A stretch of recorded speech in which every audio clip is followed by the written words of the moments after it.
Hello mga mare, kamusta po kayo? Kung tatanungin nyo nga rin po ako kung kamusta ako, eto okay naman, char. Anyways mga mare, 6 AM pa nga lang po ng umaga to, kaya nagsaing na muna ako. Ganito nga po lagi everyday routine ko kapag umaga mga mare, maghihilamos ako, magtutoothbrush, tapos magsasalang ng sinaing, tuloy magluluto ng almusal. Ngayon nga po mga mare, lulutuan ko lang po ng egg and hotdog itong si Mister para sa almusal niya.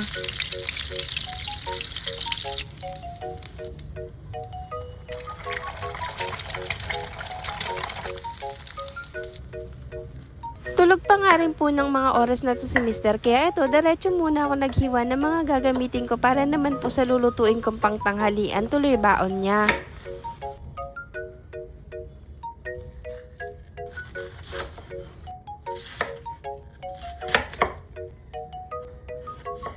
Putserong manok nga po itong lulutuin ko ngayon mga mare, at first time ko lang din itong lulutuin ngayon.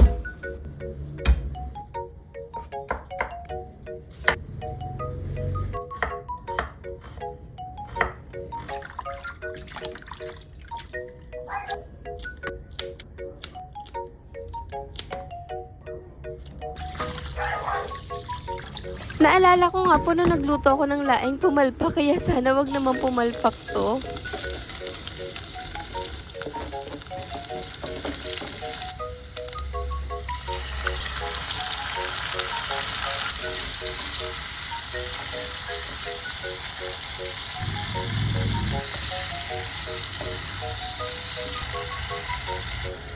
Sakto nga po mga mare, pagkagisa ko, nagising na po si Mister, kaya ayan, nag-almusal na rin po muna kami. Nung Feb 14 pa nga po itong video na to mga mare, kaya ayun, binabati ko siya ng happy heart day. For me naman po mga mare, everyday heart day sa amin dalawa.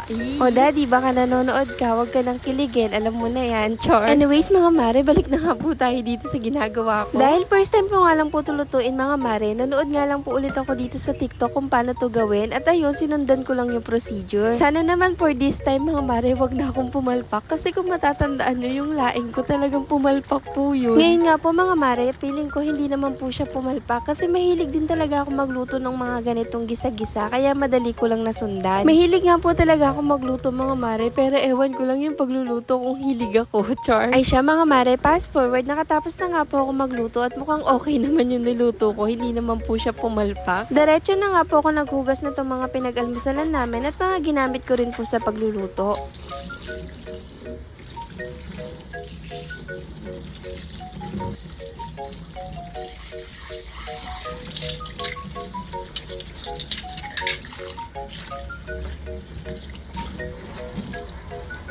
Pagkatapos ko nga po maghugas mga mare, inasikaso ko na rin agad itong mga tiklupin ko. Ay siya mga mare, napahaba na naman nga po yung chika ko sa inyo. Hanggang dito na lang muna ulit. See you on my next mini vlog. Bye for now!